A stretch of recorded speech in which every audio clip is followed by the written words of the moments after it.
Wala ka bang pataba sa inyong mga halaman? Kailangan nyo lang po ng container na may tubig.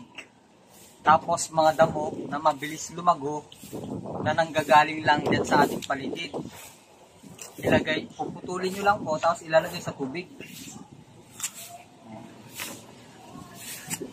Pagdating po ng 3 to 4 days, ang tubig na to ay mayroon na pong kulay. Ayan, napakayaman po ito ng nitrogen. Huwag na po kayong bumili. Gawin nyo lang po ito. Ayan. Tapos lalagyan ng takip. Ididilig nyo lang po dito sa lupa. Huwag sa halaman. Ayan, kung makikita nyo po yung aking tanim, napakaganda po siya. So ngayon, kailangan po natin magpitas. Gamit lang ang gunting.